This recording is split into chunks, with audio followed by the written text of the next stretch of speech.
Okay, you ain't seen nothing yet, said Florida Governor Ron DeSantis, who gave his State of the State speech today. That DeSantis positioned himself squarely as a champion of conservative causes and boasted the state's financial achievements. For more on today's speech, let's bring in Florida Attorney General, bring her back. Good friend of the show, Ashley Moody. Congratulations, Attorney General. Fantastic. Another, you call it a 60-day legislative session, but wow, the accomplishments are many. The pushing back of the woke agenda, the freedoms protected here in the state, and boy, the economy just killing it. Tell us about it. You're right. It was such a great day in Florida. We were celebrating that we have reached the #1 status in so many areas. We're #1 in net in migration. We're the fastest growing state. We are #1 in small business formations. We're #1 in police recruitment to our state. I could go on and on. And what is important to know is, yes, we are starting our session today. We heard from Governor DeSantis on how great Florida is doing.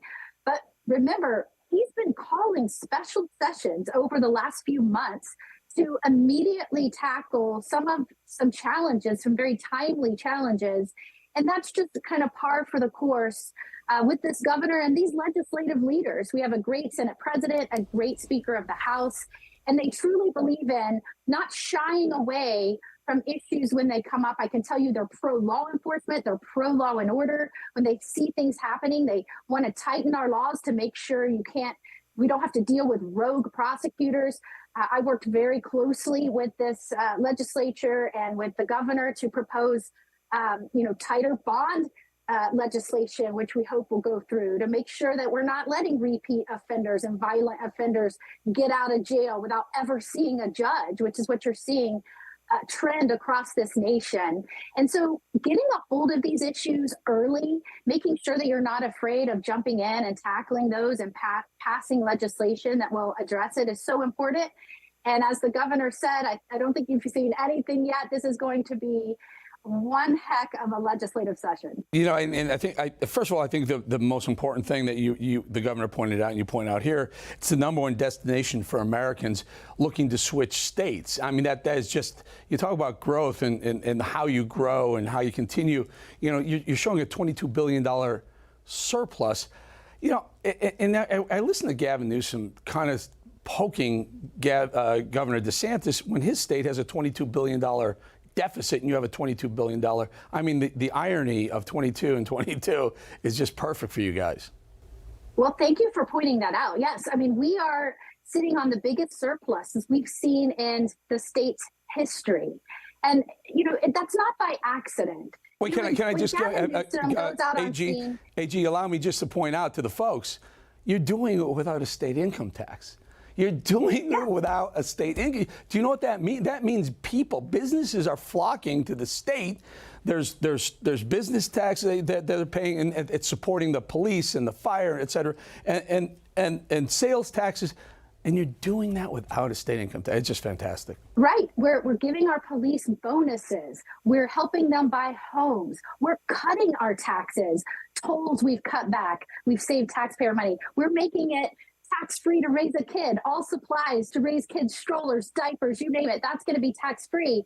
And, it's not by accident. If you approach these issues with the understanding that less government, more opportunity should always be the lens in which you approach issues. Less government, more opportunity. How do you create a free state which allows people to reach their full potential, to pursue happiness? That is the recipe for success. Mm-hmm. And I watched Gavin Newsom, and I'm so glad you point out just some of the things that he does. When he went to the train, do you remember the train that had all of the products just strewn about after they had rushed in and thieves had gotten a hold of it and they just trashed the area around it with all of these products? And he's looking around at this mob theft scene off a train, and he's like, wow, this looks like a third world country. I mean, rather than just commenting how horrible the state of your state is, do something about it. Take bold action, take brave action, like we do here in Florida. And, as Attorney General, I always laugh. it's such a great thing to work with such an energetic, determined, focused governor.